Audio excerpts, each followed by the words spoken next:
Hallelujah. Pero ito nagpupuri dito.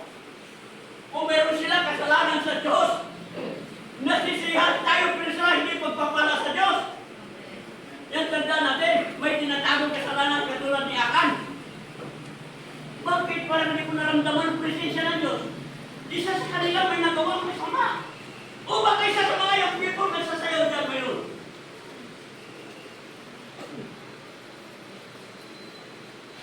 Sino sa inyo may boyfriend na hindi kakaiba?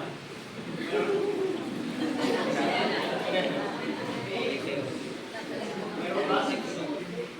Magsabi kayo? Yan. Lahat ng mga sundalo ng Jericho, nung maganyan ang wall, panel, na ganyan lang. Hindi na sila naglaban, yung mga sundalo ng Israel. Tumingin lang sila dahil sila mga sundalo, away-away, patayan. Dahil sa pagsunod nila sa Diyos, dahil sa paniniwala nila sa Diyos. Kung wala silang paniniwala sa Diyos, ang Diyos na sa kanila. Kaya sinabi ng Diyos, if God is with you, nobody can against you. Kung ang Diyos ay humasayo, wala kang kalaban! Wala! Manindigan na kayo bilang mga kabataan ng Diyos. Dahil kayo pinagpala na talaga ng Diyos. Huwag kayong maniwala sa Diyos na nagpupunwari lang kayo. Maniwala kayo na totoong managpalataya niyo. Sumigaw kayo, amen. Amen.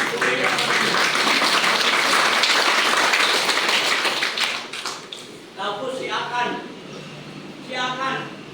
Oo. Hindi na ako nagpa na ko eh. Sermon ko. Ayaw ng Lord. Nung sermon ba ako ng bandang sa outline ko. Si Akan na. Masyado ko pa. Alright? Uri ng Panginoon. Nagtago. May sabi niya, yung ay isang lugar. Sirahin na natin naman. Ilan ang papadala natin doon? 300 na shares. Bakit? Kaya natin yan? Oo. Lusog sila. Sa isinta patay. Iyan sila. Bakit nagkagal dito? Anong nangyari? Talo tayo! Paano man si Joshua? Oh, Panginoon, ano nangyari dito? Babang umiyak yan. Siya sa atin mo sa loob, may nagawang masama. Ang isa sa inyo, kita mo isa. Kaya, sabi pa sa Bisaya, taburin ninyo. Ang kongregasyon, yan ang kongregasyon, yan ang Panginoon. Ang iglesia, yan ang Panginoon. Ang Panginoon, yan ang iglesia. Iglesia kayo ni Kristo. Kala nyo, iglesia ni Kristo na yun. Yung iglesia ni Kristo nun, kasi tayo. Nakamura, di ba karate? Ito iglesia, pag-ibig. Pag-ibig. Discipline somebody. Discipline somebody with that. May pag-ibig. Kaya ka muna, sige. Kasi, nagipag-ibig ka doon sa isang lalaki. Hindi mo naman pala kaya.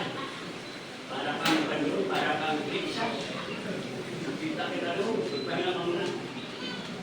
Discipline kayo siya. Mga ilang araw lang. Kaya kung nagsisi siya, nagbalik loob siya, after how many days or how many weeks, sige, balik ka na siya. Mahal ka na siya. Yan. Mahal ka na siya. Ay, pagkatapos na para sa balik ka na naman doon. Hallelujah. Kaya kasi nasabi ko, mag-ingat kayo. Lalo na binata talaga. Ingatan niyo sarili niyo, huwag mapahama. Ano nangyari? Pagdating ng susod na marami ng patay. Dahil may nagkasala, isa lang si Akan.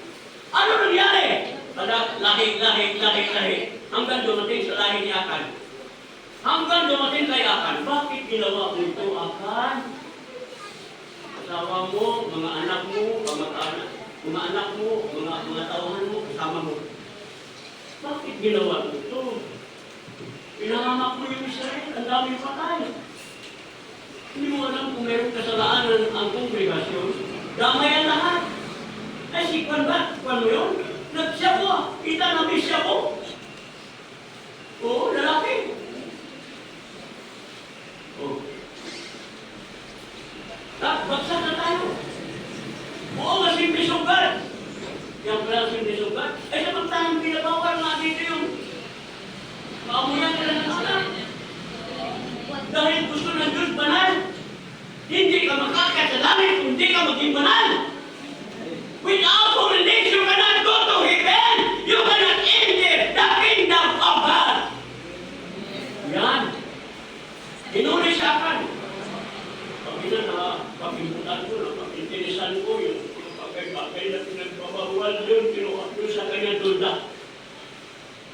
ba?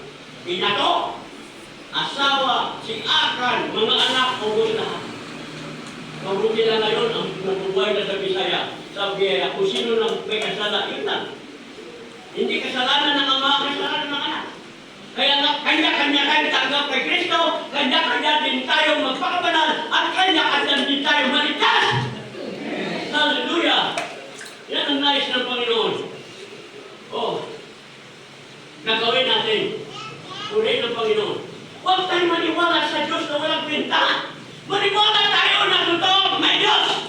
At kung maniwala ka sa Diyos, may sasabihin ng Diyos sa'yo. Huwag kang makialam sa mga bagay sa mundo. At huwag kang makisanlibutan. Dahil ang nasasanlibutan ay kita ng mata, kita ng laman, kapalaguan sa buhay. Pride. Pag yan ang umiira sa manampalataya, hindi mo tatagal. Pasok na ba simbahan kayo? Lalayo sa sumayo. Marami ko alam. Hallelujah. Ay hindi ka sinabi ko kayo sa bulo-bulo. Yan, akong ginamit ang Panginoon pa magtayo, 2 taon ng pastor. Naubos lahat naman dalaga, gaganda pa man. Pero mas maganda kayo. Oo, wala ko na ang kakay-platos kayo, ganito pa rin kayo. Hallelujah! Alam ka natin mga people, magbato ng mga baba.